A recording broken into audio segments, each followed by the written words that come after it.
Welcome everyone to The New Fly Fisher. I'm your host Phil Rowley. On today's show we're in Castlegar, British Columbia, home of arguably the world's largest tailwater fishery, the Columbia River. Today we're going to talk to you about how to fish big water.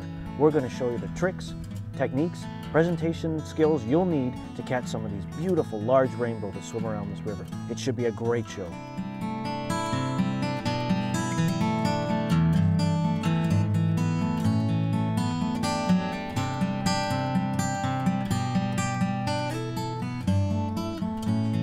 Let them go back to live another day.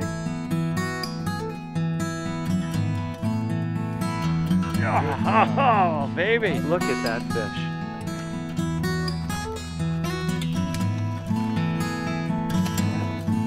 Very good fish.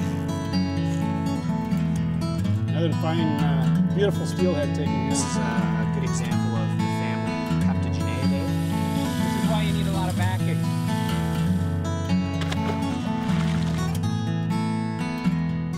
The New Fly Fisher has been made possible thanks to Orvis, Ontario, yours to discover. Islander Precision Fly Reels. On today's show, the New Fly Fisher crew visits the Columbia River downstream from the beautiful town of Castlegar, British Columbia. Castlegar is nestled on the confluence of the Columbia and Kootenay rivers. In addition to the fantastic fly fishing, Castlegar offers numerous attractions including golf, museums, camping and water sports on nearby Lower Arrow Lake. Mountain biking on the Kettle Valley Trail along the Slocan River is another scenic option. The Columbia River is a huge body of water, arguably the largest tailwater fishery in the world, with current flows between 30,000 and 140,000 cubic feet per minute depending on the season. Today we hope to see pods of trout sipping caddis in the large back eddies the Columbia is famous for. Columbia River trout average 16 to 18 inches. We should cross paths with a few rainbows over 20 inches, and there's always the possibility of hooking into something huge. On today's show we are going to talk about how to break large rivers down into smaller manageable segments, along with strategies on how to approach large back eddies. Joining me today is Dwayne D'Andrea from Mountain Valley Sport Fishing Tours. Dwayne has spent his entire life fly fishing the Columbia. His knowledge and experience on the river will be invaluable. For fly fishers familiar with fishing small, intimate streams, the sight of a large river such as the Columbia can be intimidating. The secret to success is breaking down the river into small, manageable chunks and fishing these sections in a methodical manner.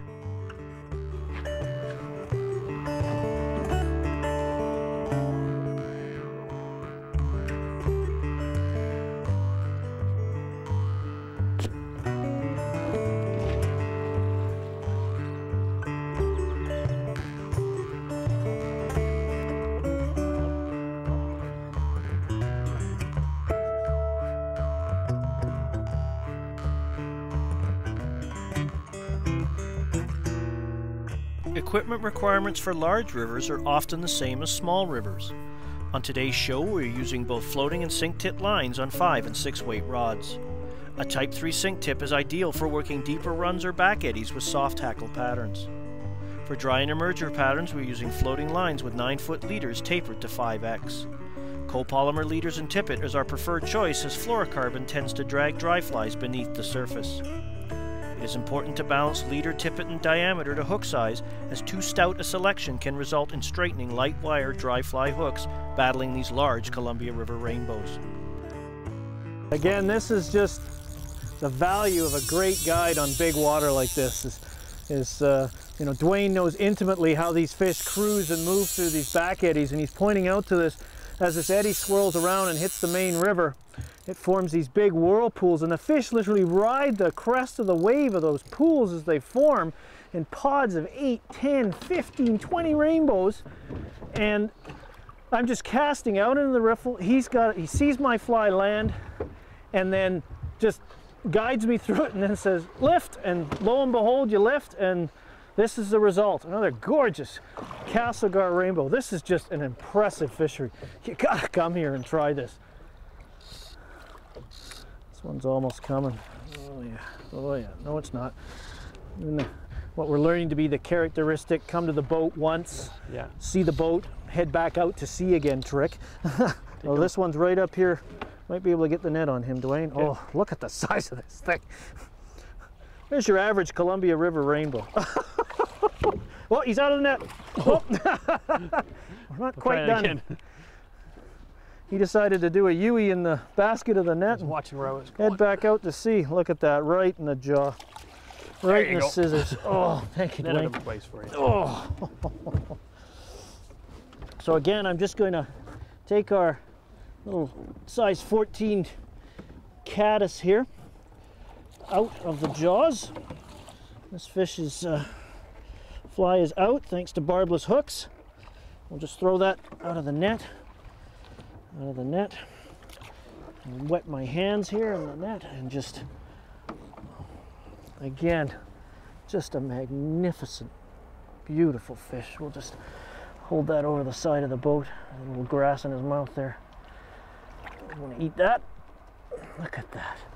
Look at that. How's that for dry fly fishing on rivers? This fish is just gorgeous, and there's bigger ones in here. Dwayne was telling us 27-incher tagged this year. Sorry, 27-incher and a 17-pound rainbow. I don't want to see that coming up and eating a caddis. That'd be just scary. But look at that. Is that a magnificent rainbow or what? Beautiful, full-finned. Thank you. Incredible. You gotta come to the Columbia. Come to Castlegar. Fish these eddies and catch fish like this all day long.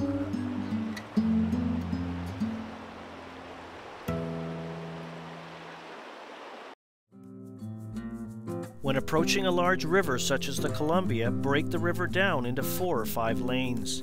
Fish the lane closest to you and ignore the others. Lane width should be dictated by what you can comfortably cast and then subsequently control during the presentation.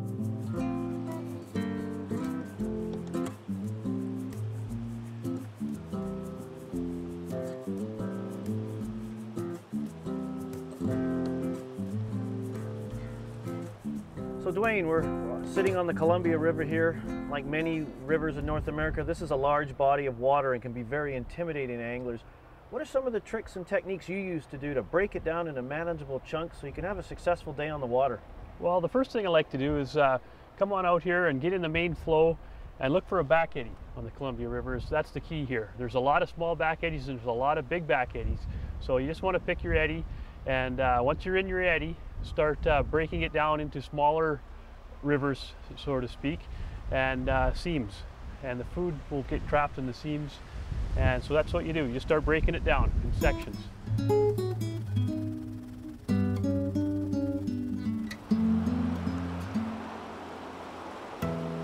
All right, well, we got another fish on again, and we're in this big, huge back eddy. And these fish are just riding the wave, and you're trying to find a crest. It's almost look like and the fish are sitting right in front of it, being pushed along, sipping caddis, probably terrestrials that are in here, but they really seem to like these small brown or cinnamon caddis. About a size 14 we're using. This one's got a elk hair topping, CDC underwing. CDC helps float it, and elk hairs helps me see it. And Dwayne was courteous enough here I was looking at some other fish rising, and I just heard this, "You got it!" And you just instinctively raise the rod, and another magnificent Columbia rainbow here. It's doing circles around the boat. Oh, now it's waking up. I'm just trying to keep it out here. Oh, it's got fly line again. I should probably think about cleaning up. But he's taking the line out slow enough that I can. And we'll just see if I can get him up. Again, keep worrying about the fish. So where I can, I'll put line on the reel, but I want to stay tight to the fly, tight to the fish and the fly, of course. And this is where we've been having some of these fish are so big, they'll straighten hooks. They're just incredible. And this is just early time over here, 3:30 in the afternoon. Before the hatch. Before the hatch. So what time does it get dark here, Dwayne? That's about 9 o'clock right now. 9 o'clock, so we got about another 6 hours of fun and excitement. Look at the size of the tail on this thing. It's right below the boat here. Got that net handy? We're almost, oh. Reach on that one. Oh, Lord. That's okay. You got him. He's in the net. Well, that's, I guess if you got to catch him, you got to catch him. Rolling around a bit, but its head's in the water, so it's using the time in the net to rest and recover. And there's that little fly there, kind of mangled, but we'll blot her dry. Little CDC body and underwing, Antron shuck, and that whitish light elk, so I can see it. So we'll get that out of the way, and then take our fish. My hand's wet, so I don't knock any of the protective slime off. And you know, this is the kind of rainbow, I'll be honest, I'm used to seeing in my Stillwater jaunts and journeys. But look at that fish. Just gorgeous. We'll just let him recover. Off he goes. Beautiful. Another one. Beautiful. Good job. Thank you. Good catch. What a teamwork. Yep. Back eddies are caused by physical deflection, creating a circular current rotation that gathers and collects food. Eddies can be either horizontal or vertical, such as behind rocks or ledges. In horizontal eddies, fish direction varies, often upstream opposite to the main current flow. However, if the current slows enough, fish cruise and meander like stillwater trout. As fish direction and orientation may change, care must be taken not to spook them. Observe rising or moving fish for clues to both direction of travel and what they might be feeding upon. On large rivers, back eddies can be huge and intimidating. Proper care and caution should always be exercised. Today we were fishing a few miles downstream from the town of Castlegar. Here the Columbia Narrow creating a huge back eddy behind a rock point hundreds of yards in diameter. Taking advantage of this lazy Susan setup, rising trout fed in pods of 10 or more in the counterclockwise rotation of the eddy.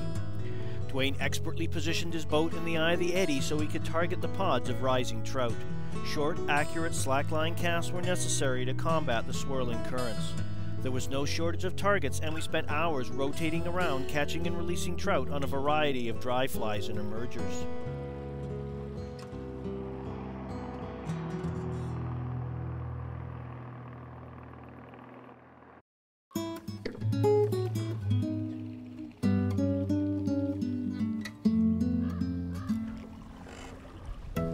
When you're fishing big water, you've got lots of varying currents, wind, lots of factors. In addition to mending, you need to know some specialized casts. Let's go to Bill Spicer, our certified master fly casting instructor, to show you some of his favorite slackline casts.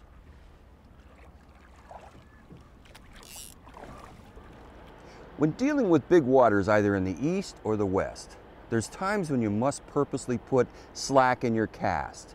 Here's a few casts you can try that will help you deal with the situation.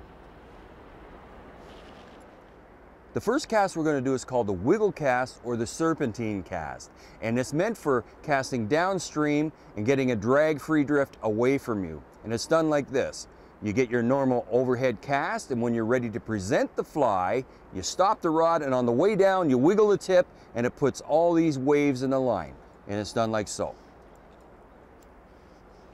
You stop and wiggle as it comes down, and you get these nice wiggles in the line, and it will straighten out as the current takes it away. Normal overhead cast, like so. And now when I'm ready to present the fly, I stop the rod and wiggle it on the way down. Stop, wiggle, on the way down. Again, overhead cast. And when I'm ready to present the fly, I stop and wiggle the tip on the way down, and it puts a nice wiggle in the line, which will straighten out nicely as the current takes it away, and you get a long drag-free drift. Well, I hope these casts help you, and they can be used in any waters, really. So let's check back with Phil on the Columbia River.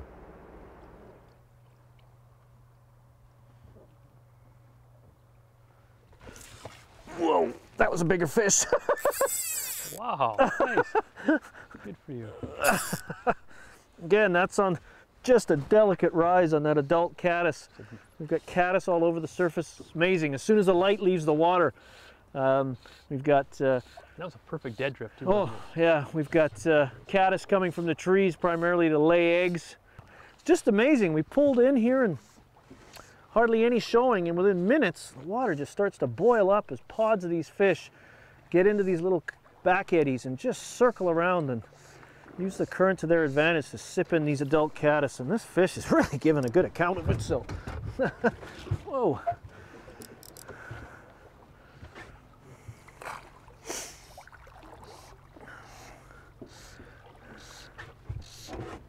Whoa.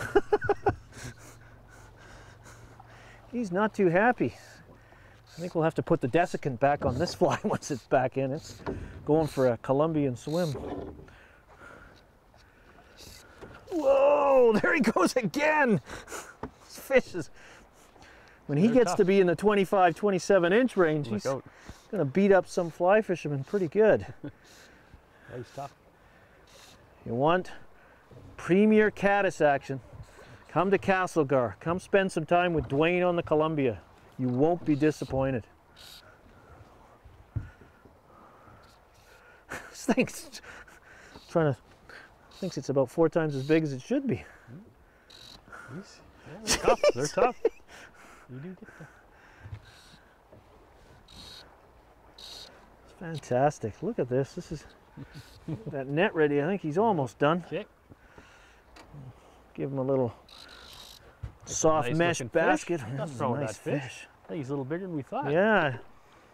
Again, some of these subtle rises are so deceiving. You think them to be small fish, and often it's quite the opposite.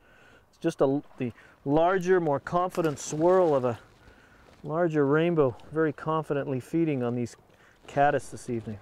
Beautiful fish. Look at the markings on that. Just a gorgeous, nice fish. gorgeous rainbow.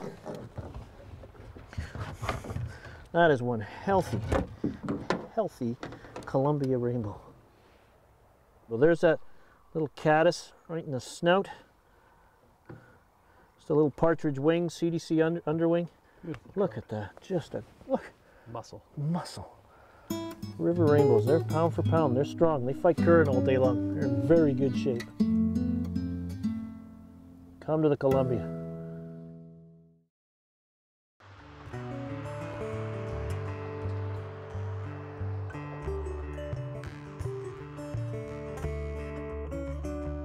When fly fishing large rivers, your typical small river patterns will work just fine.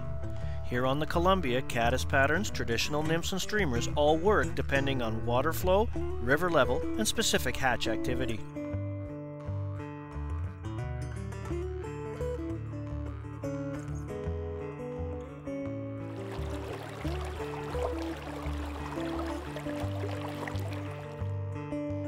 The V-rib soft hackle is a simple pattern designed to imitate emerging caddis pupa, drowned adults, or egg-laying females. Fish at dead drift or add the odd twitch to animate the pattern.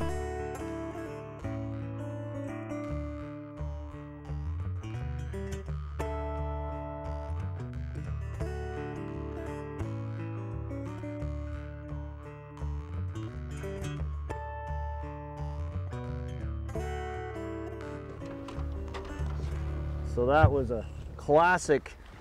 We had fish again. We're just sort of cycling around in this huge back eddy, finding the little seams, taking an expanse as big as this eddy is, which is in hundreds of yards, and just breaking it down. And Dwayne's doing an excellent job using boat control to put us on these seams. We'll see pods of fish, 5, 6, a dozen, cast our fly amongst and just let it drift as best we can using good slackline casts and mending, and just letting our fly drift, and they come up and take it so delicately. And you got to be soft with them. These are light wire hooks, so we're for dry flies, and got a little algae going on there. Doesn't help. And we're just letting the rod do the work. Let battling the fish. Oh, we got out of that. So a little bit of algae, that winter algae going by. Steady pressure. Just steady pressure, but not horsing him, so we don't accidentally straighten the hook with our enthusiasm. Now this one, he's giving me the illusion that, Yes. oh, this is a big fish. This is one of these big brutes. I'll get him. Okay, you got that net, Dwayne? Yeah.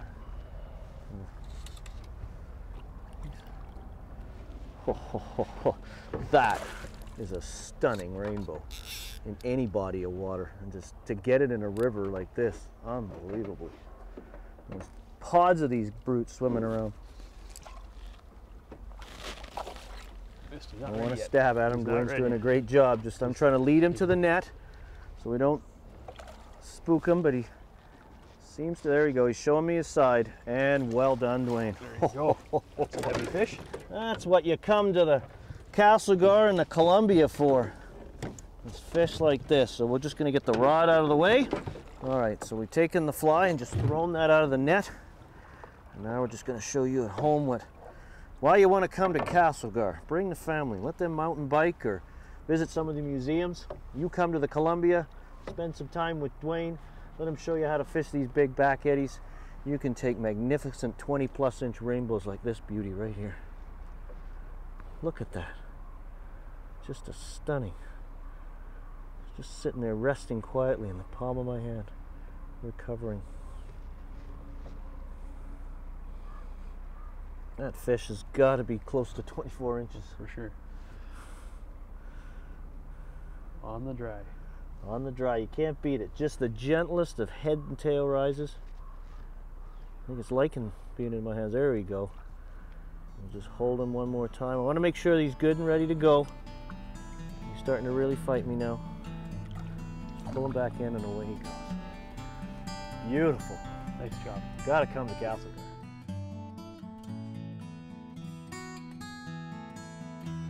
Well everyone, it's been a long and rewarding day. We sure caught some nice fish. Hopefully you learned a little bit more about how to fish large rivers like the Columbia here. If you ever get a chance, you gotta come to Castlegar. Look up my guide, Dwayne D'Andrea. He'll take you out, he'll show you his tricks and techniques up close and personal. For more information on this and other informative shows in our series, please visit us on the World Wide Web at www.thenewflyfisher.com. The new fly fisher has been made possible thanks to Orvis, Ontario, yours to discover. Islander Precision Fly Reels.